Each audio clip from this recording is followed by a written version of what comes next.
Welcome into the Sports Buffoons podcast.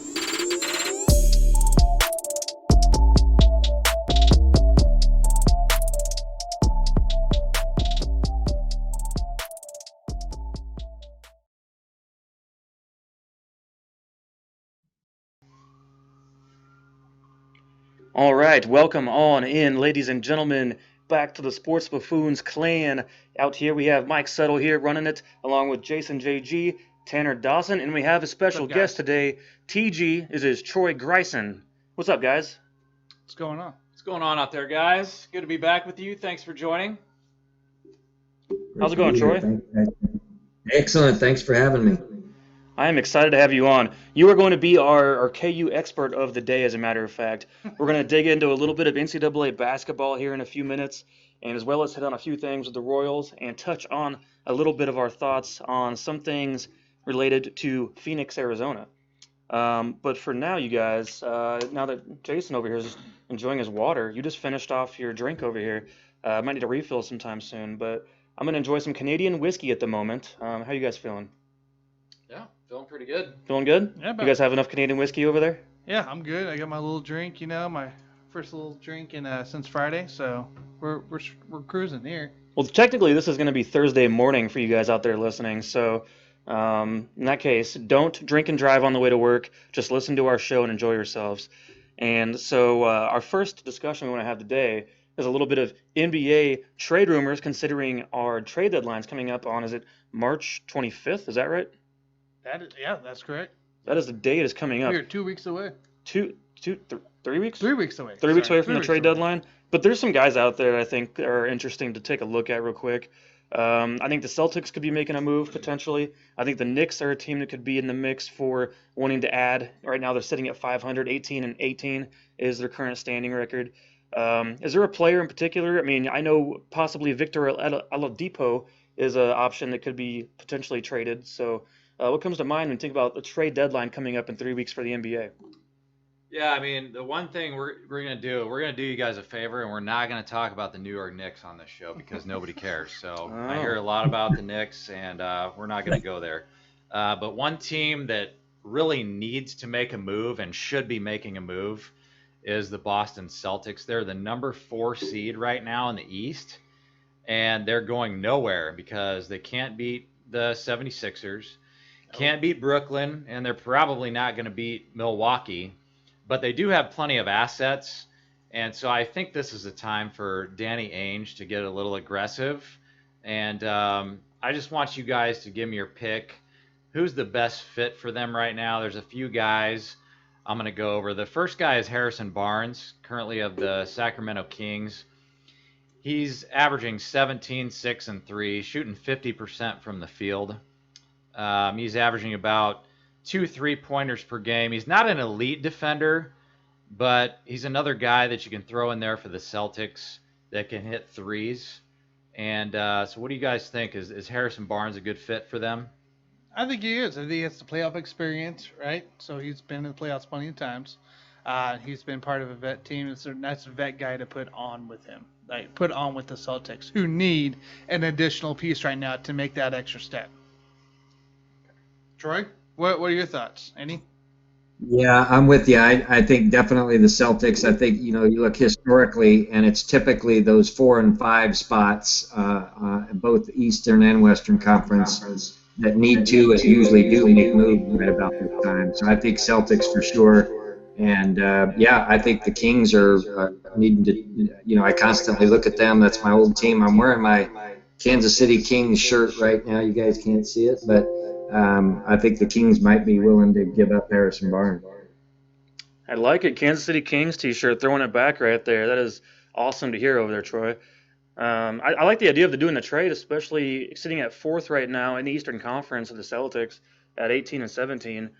You're in the mix right now in a conference that, you guys got the 76ers and the Nets and the Bucks. After that, it's a mixed bag of a bunch of random teams who's trying to see who's going to pull ahead. And if you're in that anywhere between 4 down to 8 or 9, where you have the Hornets and Pacers, you got to think about making a move. You want to make a push towards the playoffs, I think. So I could see them making a move in that regard. Yeah, and right now for the Celtics, it's all about Jaylen Brown and Jason Tatum. and how many more years of these guys' prime years do they want to waste?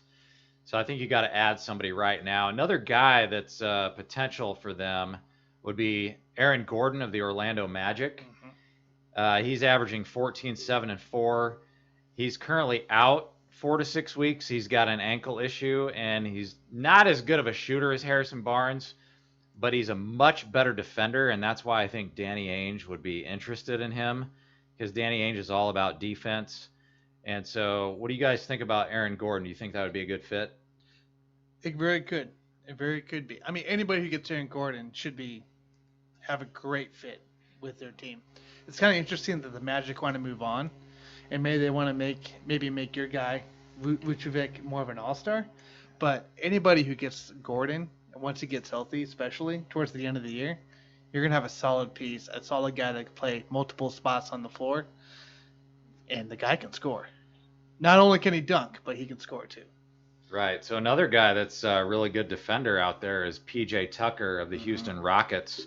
Another good 3-and-D guy. He is an elite defender, and he can basically guard all 5 positions. He can hit the 3.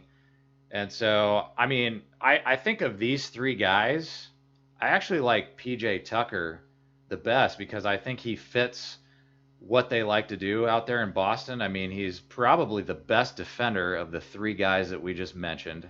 Agreed. And he can knock down threes. He's probably not the best overall player, but I think he would probably come the cheapest out of those 3, and I think he would have the best fit. He's also what you would consider a depth player, right? A guy that comes off the bench for those hard minutes while, the top 2 get some rest. So that's another thing you got to think of is who can you get into the depth minutes without hurting your chemistry of your team. And he's one guy that can just come up and pick that up right away. All right. Troy? Troy, you got any input on that with the Celtics? Yeah, I definitely agree. I think the Celtics are, Ainge is historically a guy that doesn't hesitate to pull the trigger on moves when deadline's coming up. And, a lot of his critics say that he is too trigger happy and he's constantly tinkering with that team, maybe too much. But I definitely think them sitting in that 4 spot right now, he's going to make some big moves. All right, so moving on from the Celtics, who are currently the number 4 seed, I want to talk about the number 7 seed in the East right now. Also, the defending Eastern Conference champions, the Miami Heat. They should be a contender this year, but they've been dealing with some COVID-19 issues. But apparently they are going to be after Victor Oladipo, and it's understood that Oladipo really wants to play for them. Oladipo is averaging 19, 5, and 4 right now for the Rockets, but he's averaging also 2.5 3-pointers per game. I just want to know, are you guys buying or selling the Miami Heat returning to the NBA Finals this year if they can get that deal done for Oladipo? Because I think talent-wise, for sure they would be there. I don't think they're good enough if they add Oladipo to beat Brooklyn, but I definitely think they would be good enough to beat Milwaukee, and I think they could beat the 76ers as well. I'm selling on this one. I don't believe they're going to get to the same spot or even close to the same spot they were last year. I felt like it was just good team chemistry, but I mean, this is, what you consider a hangover, right? A hangover year. There's just too many issues going on with corona cases. There's too many issues going on with injuries. Guys aren't healthy, and I just think it's losing a lot of that chemistry within the team. Well, it's not finals hangover because they didn't win anything. They actually lost, but it's still a hangover. It feels like it was 6 games. Yeah, but I mean, it feels like Jimmy Buckets has played like half of the games. He's been out for so long just due to protocols. That's there's just so much hurting them right now. Yeah, Jimmy Buckets can turn it on at any moment, and obviously Bam Adebayo is playing at a all-star level. I mean, you add a guy like Oladipo, granted, if he can stay healthy, which is always a question for him. I mean, again, we're saying that if something happened to the Brooklyn Nets, if those guys weren't healthy, because we all believe that the Nets are going to be in the NBA Finals, but I think if the Heat were to add Oladipo, I think they would be right there as an Eastern Conference contender, at least be in the Eastern Conference Finals. But who are you giving up? That's the thing, right? Who do they give up? Do they give up too many key pieces? What happens on that trade? That's what my kind of worry on is yeah, sure you get Oladipo moves again this season, but what are you giving up? Yeah, and that's a good question because the question becomes, how bad do you want to win now when you've got Brooklyn sitting over there with KD, James Harden, and Kyrie Are you Irving? Give up some of that depth? Yeah, they could easily just pack it in and say, no, let's just keep the draft picks. We're okay. So, that's just the interesting part of this. We got to remember, right? I bring it up because word is out there that Oladipo is just dying to go there and play for them. So. It's kind of cool. It's probably a Jimmy thing. Yeah, it's no secret at all. There's been some rumors out there. ESPN's Brian Windhorst actually had made a quote. He says, "I don't think it's any secret in the league that Victor has a desire to play in Miami, and he'd like to go there in free agency. They're going to have cap space, so that may happen. But obviously, we're looking at a trade deadline situation here, and Miami wanting to get back to where they were a year ago. But the thing is, with Miami, Jason, you pointed out how they did not win the Finals championship last year. I noticed from at least the NFC experience in previous years, it seemed like every year they were having a Super Bowl hangover. When a team in the NFC would go to the Super Bowl and lose, for some reason the next year that team would drop out of the playoffs entirely. And so Miami could, even though they didn't win, they could still have a hangover after falling short, I believe, in a championship game. But I think it's something that obviously Miami should, take interest in, and there's mutual interest in both of them, I believe. So what is Troy's thoughts on this? I'm a big Pat Riley fan. I know he's not the GM, but I think he makes the majority of the decisions in that president role, and he's just been known to make big moves that worked. I definitely see him doing that. I don't know that even if they make that move, that gets them to the point where they're going to be in the finals. I just don't see him making up that much ground. Yeah, I agree. It's just going to be interesting to see. Jason, I do have one thing I want to throw at you real quick. I thought it was interesting. Two guys that came on ESPN's 5 big trades we want to see on the trade deadline. I want to get your thoughts real quick because I'm always curious. So Kyle Lowry to the 76ers.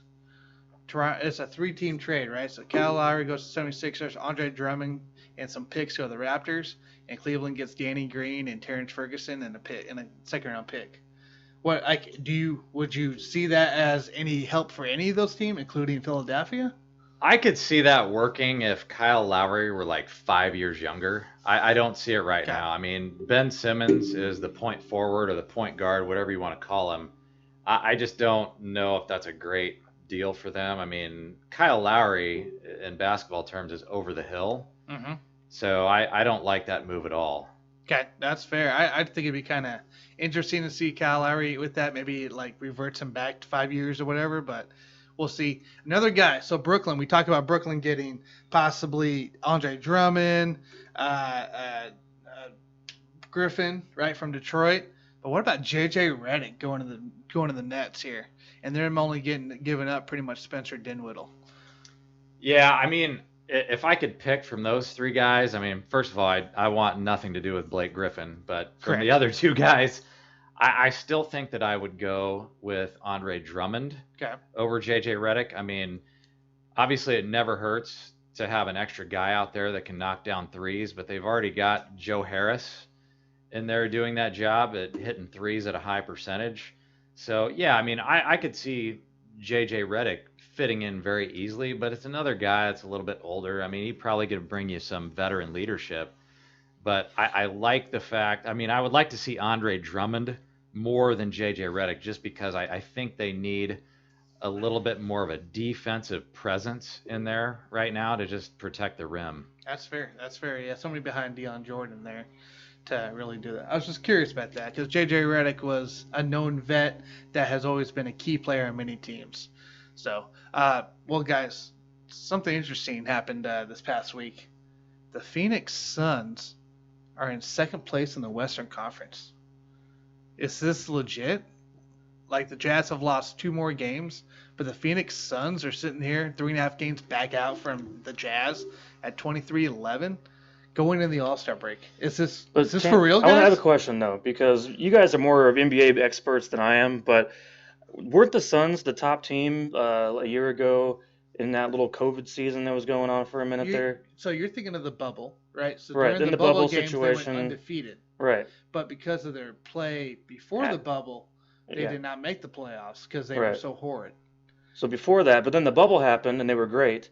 And then here we are The next bubble season. happened. They came out of nowhere and kind of, they beat everybody. But they weren't allowed in the playoffs, right? No, because they weren't calculated in the playoffs. They had a chance, but they needed Portland to lose, and Portland didn't lose. My point is, maybe the bubble was the beginning of things to become what they are now. I think that maybe a Chris Paul add-on, right? So Chris Paul came into play, another vet for Booker to help with. DeAndre Ayton's, I think, finally continuing his rise. I mean, Jason, what are you seeing on this part? The first thing that came to mind when we were talking about the Phoenix Suns of last year, I want to go back farther than that. I want to talk about the Steve Nash Phoenix Suns that were always a perennial number one seed, and we all know that they didn't do jack squat in the playoffs. Correct. So this is exactly what that reminds me of. Great regular season team. They're probably going to have a great record. I mean, they're not going to get the number one seed, but they could have the 2 seed. Great regular season team, and I'll say they're above average defensively. But when you get to the playoffs, you can't be above average. You have to be an elite defensive team if you're going to make a run for like a conference championship or a finals championship. But you're right. They are the second best team in the NBA right now. Not just in the West. Second best team in the NBA for record. They are 23-11. And that's fine. But nobody believes that if we start the playoffs right now, nobody out there listening right now believes that in a 7-game series, they will have a chance against the Clippers, the Lakers, or the Utah Jazz. So let's just get that out of the way right now. Nobody out there listening believes that. And any of those 3 teams would absolutely torch the Suns right now in a 7-game series. You've got Chris Paul, who it's hard to believe that he's playing at that high of a level right now. He's getting ready to turn 36 years old. Okay. You got a 6-foot point guard that's getting ready to turn 36. What happens to 6-foot tall guards in the NBA? They fall off a cliff. We always talk about quarterbacks in the NFL falling off a cliff. Well, that's about to be Chris Paul.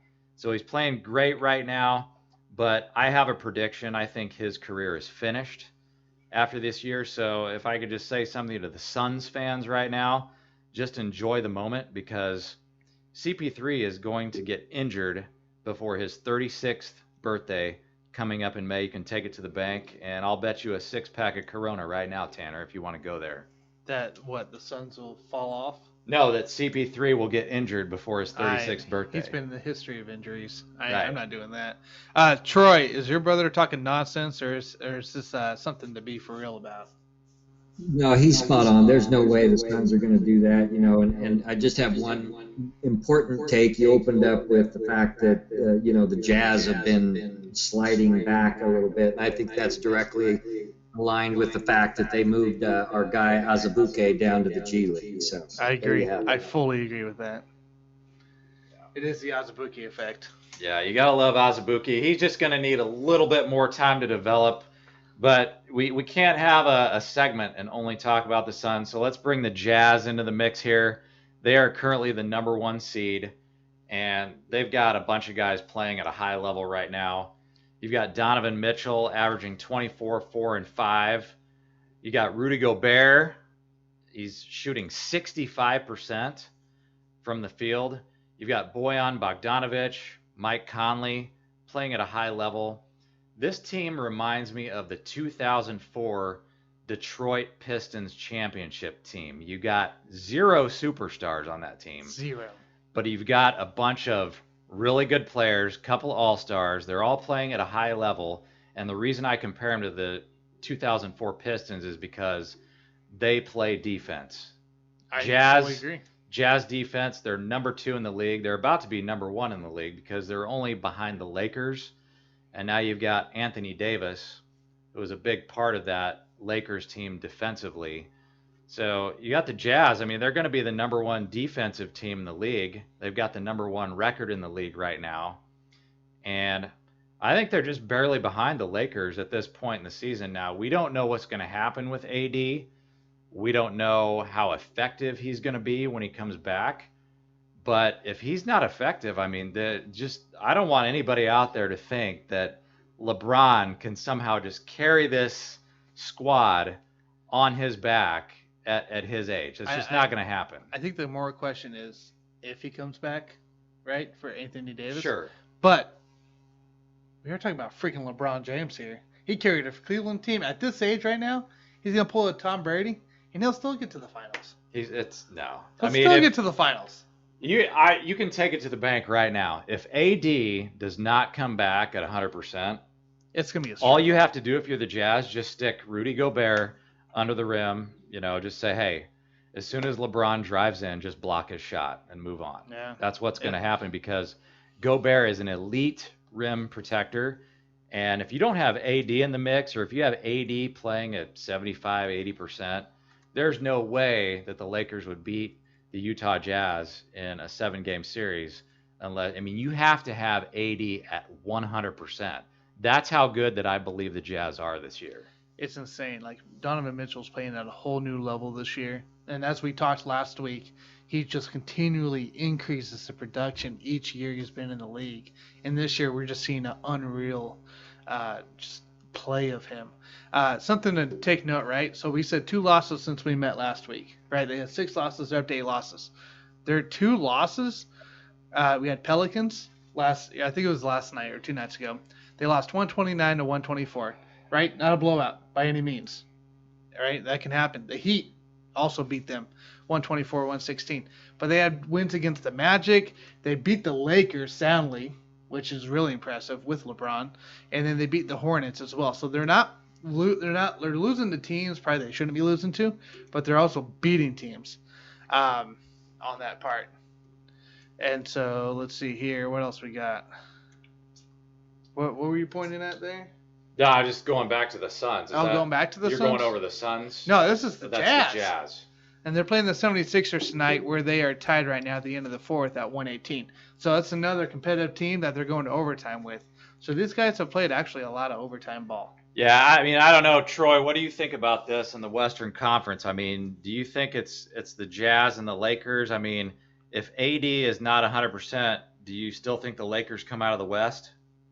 I do. I'd take you on that bet if you want to throw the 6 of Corona in on it. I still say even if AD isn't 100%, the LeBron factor in the playoffs, he's a whole different dude, and we know that. He's taken teams that had nobody other than himself on that roster.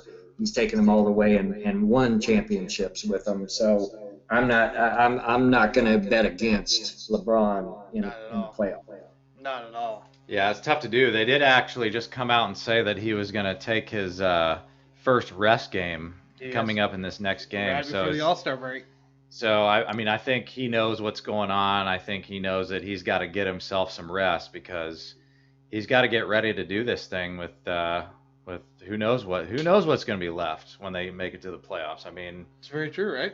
Yeah. It all depends who's the healthiest in the end, who's on fire. No, if I had to make a bet right now, AD is going to be at least 90%. They're gonna let him sit as long as they need to. Yeah, they'll let him sit. They're gonna make sure he's fresh. Get his conditioning right before the playoffs start. So I fully believe it. I'm with you there.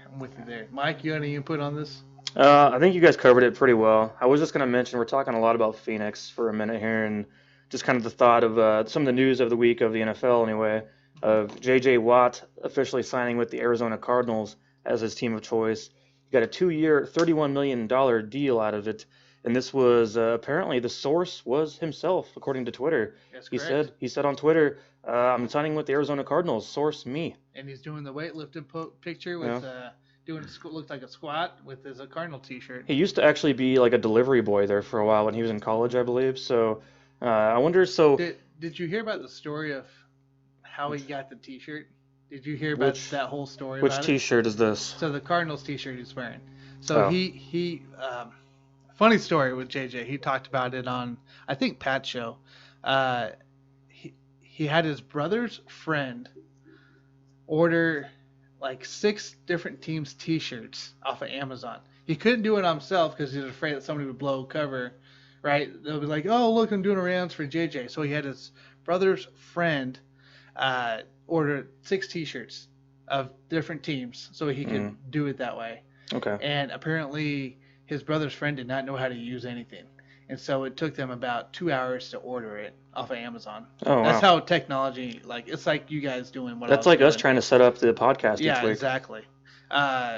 You guys, not me. But yeah, it took him that long. And then, so his whole idea was that he wanted to be the one to break the news, which is kind of cool as a player, as a big figure like him, to be able to do that. So when he chose Arizona, he already had that T-shirt, but he had other shirts ready just in case. Tanner, that sounds like National Signing Day to me. Yeah, I pretty mean, much, high right? schoolers are going pro, or not going pro, but going to pick their colleges. They got all the hats set out there. Mhm. So JJ just had his T-shirts ready then for his workout, and I be wish he ready would to have actually post. done it similar to that, like have his T-shirts out and then like fake a Rams. Oh, and then dude, do the fake where like one Cardinals, guy picks up a hat, he goes, Uh-huh. never mind, puts it away and puts on the other one. pick the Texans again, and then Oh gosh, yeah, we've seen some funny signing days in the past, I think.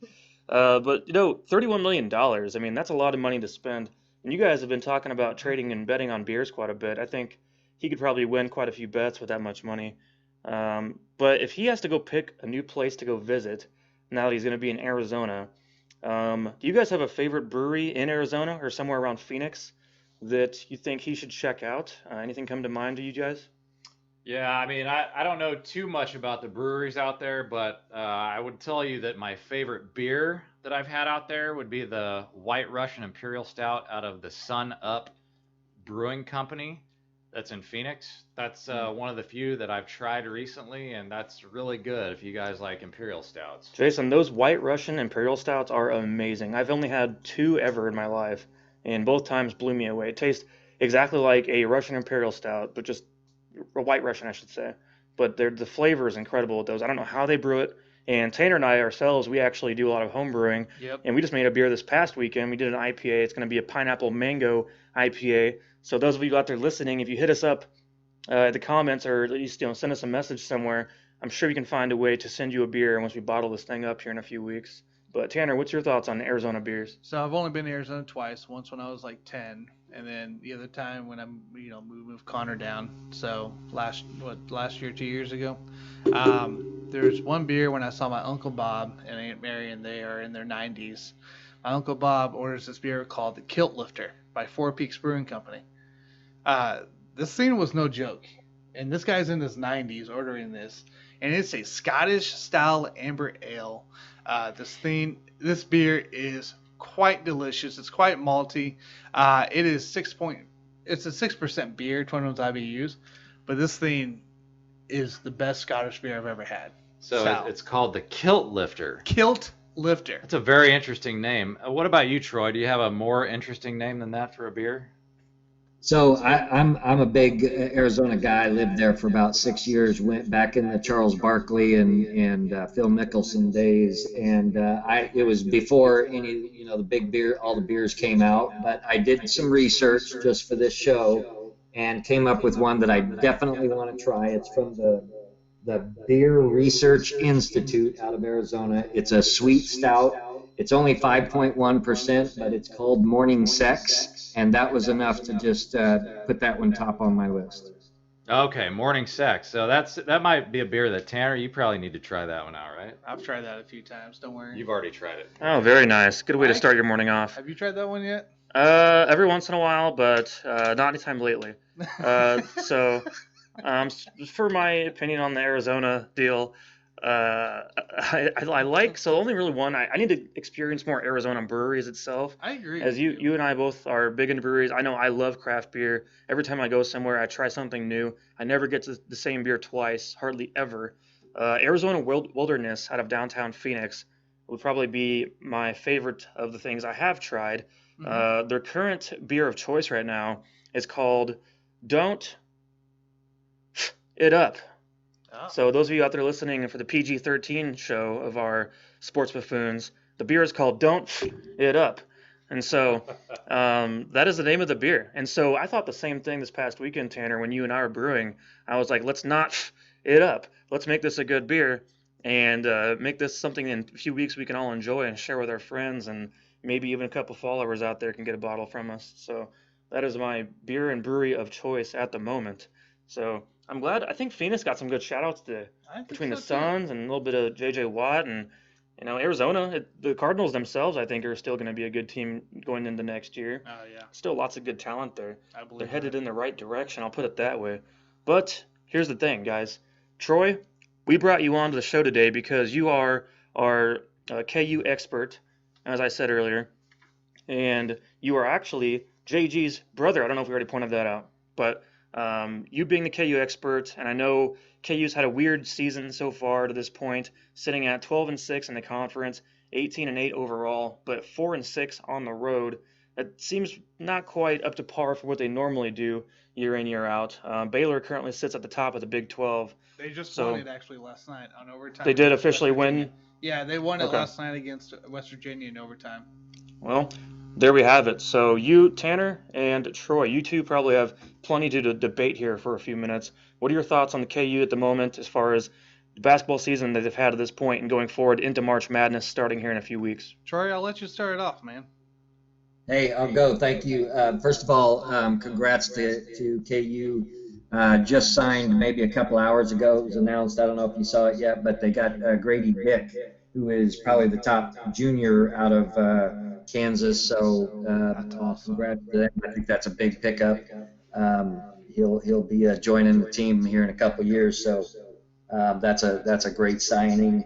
But this year has been. I think we're still feeling the wrath of the NCAA investigations, which is a whole other topic. We could spend a whole show on that, and that needs to go away. But the bottom line is here with all these rankings and the standings and everything else, it all needs to be based on the body of work. And when we look at Baylor, they just don't have the body of work. They've stuck on a preseason ranking that they had all their teams coming back, players coming back from last year. And so preseason, they were a top team. We lose And rightfully so. But now that the season's gone along, they just haven't had the body of work. So He's I still think on? he's right there Yeah, with he's them, on. and we showed that last week. Oh, sorry, Troy. I think we lost you for a minute here. You there? Oh, sorry. Yeah, he's back. There we go. Okay, we got you back. I'm here. Can you hear me? Yep. Sorry. Yeah. So, I just saying again, body of work is the key for me with us compared to Baylor, and Baylor's just not got it. I know they were living off the preseason ranking; they were a top team, but they haven't had the body of work throughout the season, and I think KU's right there with them. I fully agree with you on that. I mean, they've skipped out. Baylor has skipped out on Gonzaga, right? They should have played Gonzaga earlier in the year, should have got it rescheduled, and that's completely been skipped for this year. They should have played West Virginia. I think they only played them once, and because that one got canceled, and then this one they won last night. Like Baylor, I don't know. Do you like Baylor? Isn't worthy of a number one seed yet? Are they? Like, do they have to win the Big 12 tournament to be worthy? I mean, it I mean, doesn't they've really got- matter. they've- I mean, sorry, go ahead, Troy.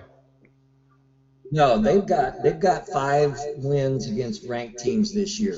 But back to the body of work, they've canceled 6 games against ranked teams. So to put them up there, yeah, they won the Big 12. Even though 6 of those games were canceled, they've still got 3 left, and very easily they could lose 2 out of 3 of those if they even get played. Looks like so. I see to say they have 2 left: Oklahoma State and Texas Tech, and then they hit the Big 12 tournament. Doesn't look like they're replaying too many. It doesn't like the other Texas Tech, the OU game, the TCU game. We know West Virginia's canceled, and Oklahoma State. Like these guys are only playing them once, and this is kind of ridiculous for that part. Yes, it's a lot of games at once before the tournament time, but I don't know, man. It's pretty struggle. Yeah, I agree with both of you on the body of work Yeah. argument. I mean, we all know when you go to March Madness, the seeding doesn't matter. So the thing I like the most right now about the Jayhawks is that they're peaking at the right time. And that's what we love to see in any sport, basketball, football, baseball. And right now, Joe Lunardi has them slotted as a number 3 seed. But I think when it's all said and done, KU could have a shot at a number 2 seed. They've won 6 out of their last 7 games. The only loss was that overtime road game against Texas.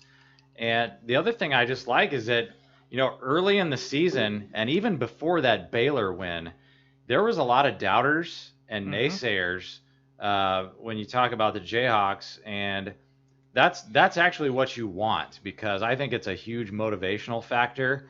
I mean, Bill Self even said that he believes that this is the toughest conference in America.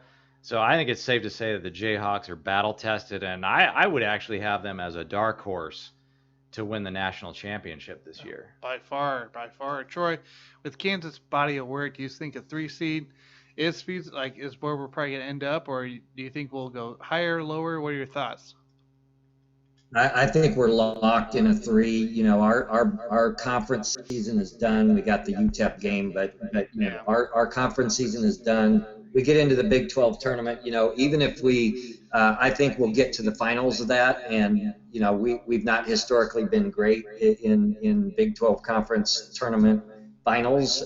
We've had decent success, but I think we're locked in at a 3. But I do say this: the last projection I saw by Lunardi had us in the same bracket with Gonzaga, and I would absolutely love that. I just, speaking of teams that are overhyped and overranked, Gonzaga just blows my mind that they continue to do what they do and get all the accolades that they do when they play in that conference. Yeah, and they just do the one thing that they need to do to stay at the number 1 spot, which is don't blow it, right?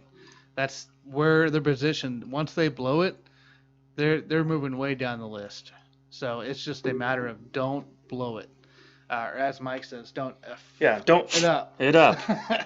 So that's kind of I think with KU's body of work, I'm pretty sure I saw something where KU has the most top 25 wins this season. We had Kentucky, Creighton. We lost to Tennessee, but we've beat OU. We almost beat Texas, which is really improvement. Texas Tech we took down, and then Baylor. So I love the body of work KU has. We have some bad losses. We have some growing pains, right, with a lot of young guys. But we, as Jason said, we are entering the momentum right now into the tournament time, and I am loving this. That Texas loss, yes, it was our, whatever. We lost it because we gave it away, essentially. But what's the fact that we came back after a Texas beatdown the last time, and we came back and took them to overtime and lost because we gave the ball away, essentially. I'm very impressed for these last 8 games that we've been in the game and we've been controlling the game, and I hope this is momentum that we carry through the Big 12 tournament. Because, like you said, we're not very good in the Big 12 tournament, and I every year I could care less about the Big 12 tournament because I'm rooting for guys like TCU. Or, the small guys to get an extra Big 12 team in the tournament. That's all I care about the Big 12 tournament. So I think the worst part we do is we lose to UTEP and we bump down to a 4 seed. That's the worst case scenario right now.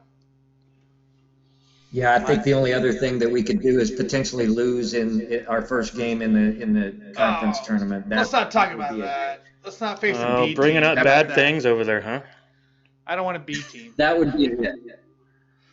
Yeah, I mean, I don't know if they're going to pull a Mizzou by any means. Back in the day when Mizzou lost to, I think, a 15 seed. Is that right? Yeah, I mean, Mizzou is looking at a 6 seed this year, so they have a chance to lose first game. Tanner, sure. where's Texas Tech sitting at right now? Right now, what are they at? They fell off a bit after didn't they lost to K-State and KU in a row. Yep, it's kind of hurt them. Knocked them down. They're still at 15, but okay. I don't see them being very close to 25, maybe 24 come Monday. Mm-hmm. They're going to need a pretty strong conference tournament to be able to get a decent seed again. Yeah, it's hard to tell right now who's going to really pull away and win the whole thing, I think. I don't know. Your traditional teams are probably still in the mix, I'd say, for the most part, right? No, it's man. different? Duke's guys? looking at North Carolina? maybe not even NIT. NIT came out today and said that they've reduced from their 32 down to a 16. So they're only playing 16 teams. So that's already cut that in half. So you're looking at North Carolina, possibly Duke, who's looking. What about Villanova? In. Villanova's locked in. Okay. Michigan State's on the bubble. Duke's on the bubble. Kentucky's still hanging around. When you say on the bubble, you mean on the bubble of making the entire tournament? Yeah, like That's scary. Like they're probably a loss away from losing it, and Yeah, I think they've started some of their conference stuff too. So, like this is huge right now. We may not see the Power Five, who's been the Power Five for a long time, inside the tournament, except for KU. Yeah. Right? KU, but even KU's, I think, had a down year, right? It's you can agree on that. So, but they're still at least in the mix, I should say. We're well in the mix. We have the best chances of the Power Five right now. Yeah, that's pretty crazy to think about, actually. Troy, like, what are your thoughts with the Power Five? Like, do you feel Duke I'm will get loving in, UK, or anything? I'm loving it. The Blue Bloods, as they speak, between the Big Four, really, if you throw Michigan State. There you are. Can you hear me? Yeah, I got you. Yep. Yeah, the Blue Bloods, as they call it, of the main four, really, Duke, Kansas, UCLA, or Duke and North Carolina, and us, Kentucky. We're the only ones, really. Duke just had a big loss last night against Georgia Tech. That's probably going to take them out completely. I missed that one. And so, I'm actually loving it to see that we're the one of the traditional blue bloods still in it. Mm-hmm. It's just a crazy year for this tournament time. But hey, there's a lot of excitement to come here after in 1 week here as we get closer to Selection Sunday, and it's my favorite time of year, man. Favorite time of year. Yeah, everybody loves March Madness. March Madness is fun. I did want to go over one thing, though, and that is the fact that we have NBA All-Star Weekend coming up here pretty soon. It's an All-Star game, dude. So I had an idea I wanted to throw out there and see what you guys think about this, because they're talking about the dunk contest, and maybe Zion's going to be in there, but maybe he won't. They're going to have a bunch of rookies in there. So I had an idea, because I've seen a couple of amazing dunks over the past couple of weeks by Tyreek Hill, for one, and another one was DK Metcalf of the Seahawks. What do you guys think about having NFL players in the NBA dunk contest? I mean, I know it's probably never going to happen, but these guys look like they could probably compete. I think that's very feasible. I think that's a ratings picker-upper right there. I think they should intermix, right? Between NFL and NBA. Like, see some of these guys, NBA's coming to the NFL world. Now, the NFL coaches, just to be clear, are not ever going to allow this to happen. But if they did allow it to happen, I mean, you would make so much money off of that. I mean, I don't know if you guys saw the DK Metcalf dunk. I mean, it was amazing. But Tyreek Hill also did the same. I didn't get a chance. I didn't see those yet, so I got to check those out. But so you get like the celebrity games, right? So in the NBA, usually on Saturday they have the celebrity game. I don't think they're doing it this year, but that's one of the most popular events. Like, what if you took that celebrity game, enhanced it, and you put more? You had more NFL players in the skills competitions like that. That would be so cool. Like, you get more fans drawn to your sport. And more ratings, right, equals more money. But think of it vice versa. What if it worked out the other way, too? LeBron James coming out, and maybe they did some kind of, I don't know, catch competition or something like that. Yeah. Where you could have guys like that. Not that they would, because they don't want to get hurt. But I mean, I think it's a cool concept. I think the dunk contest would be realistic, because nobody wants to see these guys shoot three-pointers, and nobody wants to see them playing a celebrity game and get injured. You're probably not going to get injured in a dunk contest. So, I mean, it's realistic from my perspective, but again, it's probably something that's never going to happen. I just think it would be great to be able to do something like that to spice up the NBA All-Star Weekend a little bit. Yeah, I like that you bring that up, actually. I mean, realistically, with the way today's current sports structure is, that's never going to happen. The contracts tell them they cannot be playing other sports for the most part in today's league. AKA Patrick Mahomes. By the way, Myles Garrett had a 58-inch box jump recently. So we're talking about verticals and all that. I mean, 58-inch box jump, that's freaking amazing. But I do have a quick story for you guys as far as talking about athletes playing different sports. Back when I was a kid, I was probably 8 years old or so. I went to my local high school at the time. And so I think I actually grew up along Blue Ridge Boulevard. I actually went to school in Ruskin, and so it was the 90s Chiefs actually showed up there. Bam Morris was there, Elvis Grbac was there, I think Donnie Edwards might have even been there at the time. And so what they did was they took the local high school, or not the local high school, the local college team, basketball team, and the Kansas City Chiefs of the late 90s played a full basketball game against the local college team. One-on-one, situation, team on team. I think there was probably 10 or 11 Chiefs there, something like that. But they were there. It was a community, charity event. And so this was a time period when it wasn't as much of a big deal to allow players to go out and play other sports in their off season. And so I saw guys like Bam Morris. He would take the ball and carry it like a football and then dunk it. Of course that's traveling. So in the middle of the game, they weren't allowed to give him those points. But when they were called back eventually after enough penalties, the Chiefs team actually did end up beating the college team in the basketball game. So that was probably a very unique experience that I wish I was a little older to remember more of, but I just thought it was very cool to watch the late 90s Chiefs play a scrimmage game against a local college basketball team as well. So we'll probably never see that happen again in life. Man, that'd be a great. Yeah, I definitely would not want to see Elvis Gerback play basketball, No. but I'm with you on the. Well, he thinks he's the sexiest man in the NFL still, so that's a good story for him to still believe in, I think. Oh man. What are your thoughts on that, Troy? About seeing players from other sports play in All-Star games, essentially? Yeah, I'm with Jace. I think JG's got the right idea. I would just do a different take on it. I would pay to see, rather than Tyreek Hill, I saw his windmill dunk on Twitter. It's pretty impressive.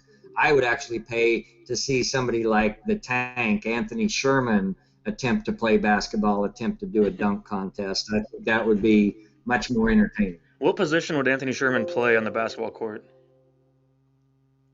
I mean, you'd have to just play, he'd have to be probably the fifth man on a four-man team and leave him on defense. I don't know if he could get up and down the court that very long. Do you know how tall is Sherman, Mike? Is he 6'2"? No, Sherman's 5'10". 5'10". Okay, Yeah. so I think he would be like a 5'10" power forward if I had to just throw a position. I mean, he's out there. wide. He's thick. I think he weighs like 240. Okay, 5'10" I mean, center.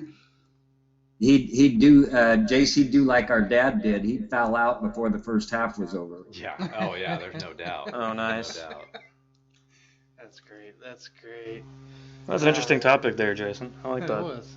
No, I just thought those were. That's I mean, interesting. I definitely thought, obviously we're all Chiefs fans here, but if I had to vote on it, I thought the DK Metcalf dunk, that was more like, that reminded me of Jordan when I saw that DK Metcalf dunk. But I mean, it would be kind of like a Dominique Wilkins versus Spud Webb competition there in the dunk contest. So that's how I would compare those. I would have two guys. enjoyed watching Randy Moss play basketball. I think that would have been cool to see. I bet you could right now. Randy Moss is probably my favorite receiver of all time. T.O. get out there. Yeah, And T.O. Chad. would be good. Chad might be good. Chad's a good golfer, actually. But That's all right, crazy stuff.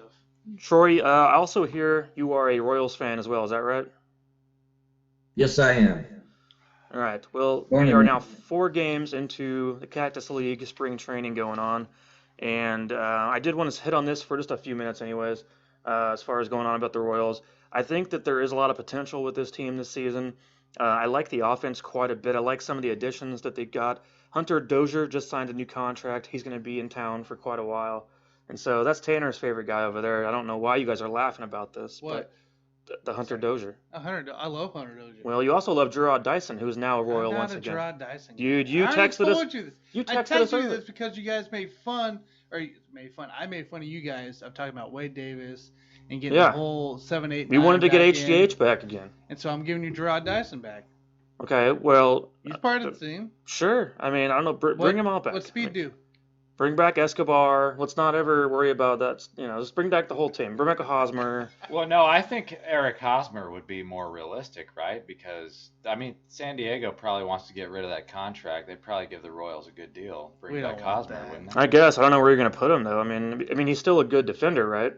I mean, he was always We decent. don't need anybody. We don't need Hosmer. Well, we don't. don't have any Right. spots I'm not open. worried about offense. It's I the got the pitching. bench. It's the pitching I'm We worried go down to about. maybe AAA or something. Well, You want Hosmer if he starts playing well, though, right? No, I don't want him at all. You don't want him at all. No. Oh my I'm gosh. done. I'm over Hosmer. over Hosmer already. He's only 31, isn't he? Yeah, he's probably like 31, 32. That's when they hit their prime, Tanner. You know that. Give me Moose back though. I'll take Oh, Moose. what's Moose doing? I want Low Kane back. I think he's got All some right, left I'm in in the for tank. that. I'd take Low Kane. Low Kane's got a little bit left in the tank. Well, out of the current outfielders, I don't know who's going to replace because you got Andrew Benintendi, who we just traded for earlier a few weeks ago, Whit Merrifield, and Jorge Soler. All those guys are solid. Soler just sits in the Oh, DH, right. He man. could. Right. He's So you got Michael better Taylor. hitter. You got Edwards Alvarez. So like we're okay on the outfield. Something I do want to point out to you guys because you talked about the 7, 8, 9. Right now, currently on the depth chart, Greg Holland is the closer, and Wade Davis is the 4th relief pitcher. In Tanner, the depth chart. I would rather have Mike McDougal come back and be the closer than worry about some 35-year-old coming back. Hey, I'm just telling you. Trying to be our closer. You know, our guy Josh Stallmont I like him. is 3rd for closer. I don't know about that, but I mean, Troy, what are your thoughts I think he's here? good. Like, are these guys crazy about talking about before 7, 8, he 9? before he goes, I just want to point out, like, what's the difference if you brought back Joakim Soria? They already versus did. Having No, we already did. no, already I'm, did I'm bring saying back if you Soria. bring him back again, what's the difference between that and having Greg Holland as your closer? There is no Same difference. thing. They're both gonna blow it. They suck. So I don't know. I don't know why they still I on don't know the what we're team. gonna do this year, but Troy, you have any thoughts on that? I mean, it's just about individual players. We're not going to be serious. I mean, I love the Benintendi deal. He's going to be fun to watch. I love that they made that move. But look, that was just the rest of these. I mean, come on, Gerard Dyson. I mean, he didn't even start. He wasn't even a starter for us back in the day. What's he going to do for us now? He's been in the minor leagues up and down. His on base percentage is dismal. And you know at best he's gonna be a pinch runner again.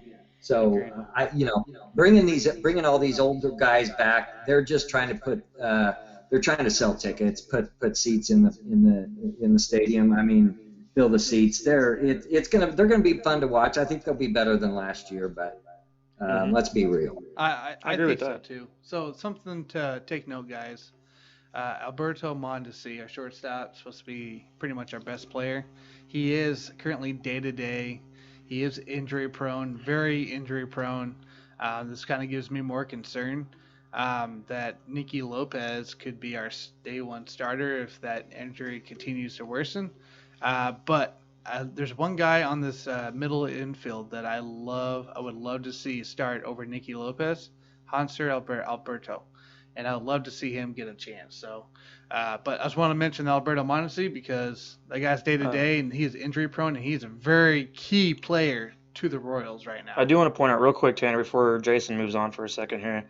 But I don't know if you're listening to Rex Hudler lately on 610, but Rex Hudler got on there. He called Alberto Mondesi an MVP candidate. Yes, correct. He is. Oh my goodness. He has a chance to be a huge player this year. He thinks he's but a blue chip the guy has superstar. to be healthy, man. Troy, like what? Like, I am I don't see crazy it. on I don't this? see it at all. No, he's a breakout. He just needs a breakout year. I really do think he has the potential. I love to watch him play, and he's got the the big stat I had mentioned earlier. He's got the on base percentage. He knows how to put the ball in play, and he's just exciting. I think he's got some potential. He's not one of these guys that is just going to, I think, be floating around the Mendoza line for the rest of his career. I hope you're right about that. I would love to see him really prove me wrong on that. I just need to see more results over the course of long haul. You know, obviously he had problems in the past. He had some kind of a suspension a couple years ago, and then the injury issues that have happened. I just want to see consistency from this guy. If we can get consistent, then we do have a good player on our hands for sure. I just need to see more out of him because right now, I honestly am a Hunter Dozier. Like, I'm a Dozier fan. I think he's a legitimate good player. Great. I do think he is. Like, we're fine there. It's just we got to keep Mondesi healthy. If Mondesi stays healthy and it can get on the field, we're fine. Can this be the 2003 Royals again, where it's all offense and no pitching? Because I can't imagine the pitching being successful. When is it normally no pitch? Like, when is it not offense carrying us? I mean, lately or what? Because that's all it's been. Well, yeah, lately that's all it's been. I'm okay with the pitching. Ever since the World Series run. Time for the pitching because I'm loving what I'm seeing. Okay, I'm loving what I'm seeing. We'll be okay. We need two guys to break out pitching wise. Well, Brady Sr. again, right? And then look for Chris Bubick. to come out of nowhere mid-season. So there's your two guys. Hope you're right. So Jason, I just wanted to point out, I figured out the reason why they brought back Gerard Dyson is because of his veteran leadership. I just found out that he is going to turn 37 years old, so it's not about speed anymore for this guy. He is officially old and decrepit. So for the life of me, I can't believe why they brought him back. But, you know, I don't know. Maybe it's just the veteran leadership, Mike. What do you think about that? I mean, veteran leadership, sure, I guess that's cool, but like I agree, like what Troy was saying, it is literally just to put people out there in the stands because I think we are going to have some kind of form of small capacity of fans in the Coffin this year. I think that's going to be interesting to see. But why not bring back Terrence Gore then? Because if he's just going to be brought back as a pinch runner, So Terrence Gore was actually faster than Terrence Gerard Gore Dyson. signed a minor league deal with Red Sox, I believe. Troy, did you hear about that? I was thinking it was Miami, but you might be It right. might be Miami. That might be who it is. So, but yeah, he did sign as well somewhere. So Okay, he was with the Dodgers 1 year ago, with 2 games. So that was his moment, I guess, there at that point. Oh But man, he got a ring, another one. he was in 2020 Dodgers. Yep. So, but Terrence Gore is only 30. He's got some speed still. I don't know about He's Gerard still Dyson fast. anymore. I don't know if that's still a thing, but I'm just saying because Dyson, you're not gonna have him out there hitting, No. just like you don't have Gore out there hitting. You're not gonna have those as pinch runners. Yeah, I don't know. That's just, I don't know. I don't know what they're doing exactly as far as that goes, but I'm not worried about offense. I'm worried about pitching. They need to prove me wrong, and they have a lot to show going into this season. But so far, they are 3-1 in spring training. So far, they're winning games. So far, they're actually, I believe, last I checked, they're in the top 3 batting average of all the MLB in spring training. So that's good to see. Perez, McBroom hitting bombs here. Yeah, so see how those guys going. develop. Well, Perez has always been a guy early on in the season is better than he is late in the season just because his body's not as worn down. Yeah. But as the year goes on, he always does have issues with breaking down throughout the season. But early on, the guy hits bombs. That's been consistently Salvador Perez throughout his whole career in Kansas City. Yeah, Troy, you got any takes on the Royals here as we continue through spring training? Yeah, no, I'll just sum it up right here. Same thing that you guys were saying. It's like the scene with Bob Uecker out of Major League, the movie. Our starting pitchers: Brad Kelly, Danny Duffy, Mike Minor, Brady Singer, Chris Bubik. I mean, anywhere outside of Kansas City, people are going to be saying who. So we gotta. The only way that works is offense. Yeah, looks good, but unless, like you said, if one or two of those in the starting rotation just somehow have a complete standout career year. Yep, I agree. All right, well, to wrap up the show, I have something real quick to talk about with JG right here next to me. So he is a well-known card collector, is that right? Yes, sir. All right, it is one of your passions, and it has been since I've known you, I believe. So it's always been something you've been interested in. Whose card sold recently, or today was it, in the NBA for the most in history of the sport? Yeah, that would be Luka Doncic, and the figure was so high I can't even remember what it was. I think it was in the millions. 4.6 million. 4.6 million. So like yeah, that. I've collected cards since I was about 9 years old. Thanks to my brother Troy, he got me started in that, and I mean he's still out there collecting cards. We don't have any $1 million cards, but that's pretty impressive. I mean, you pay $4.6 million for a basketball card. I mean, you must have ran out of things to spend your money on. Yeah, we're real passionate about it, and you have too much money you don't know what to do with. I think that's more than Mike Trout's went for. Is that correct? That's more than Mike Trout and more than the LeBron James rookie that was kind of in that range. Hold on to your Mahomeses. One day, that could be more than that 4.6 million. Very true. I could see that very much turning out to be true as time goes on. But do you guys have anything else to say to wrap up the show today? Nah, thanks Troy for joining here. Hopefully we get you on here in a few, another time in a few weeks or so. Yep. Thank you, Troy, for being here. Pleasure. Anytime, guys. Great show. Thank you very much, Troy, for joining in. And we're going to be talking a little bit of Chiefs, I think, here coming up soon. As you guys know out there, we're not going to sit here and just neglect Kansas City sports as far as Chiefs goes. Even though it is the off season right now, there's still things to discuss. And we do have pro days coming up for the NFL draft, which will be happening here in a couple months. And so there's going to be many things to talk about what the Chiefs' needs are going to be, free agent acquisitions, and potential of who's going to be traded as well in the NFL. And we'll see how things play out in that regard. And we do have some discussion to go on here in the coming weeks. So with all that said, though, thank you all for joining. I appreciate you all. And I will see you all on the next one. All right, this is JG. I am out. See you guys. Peace.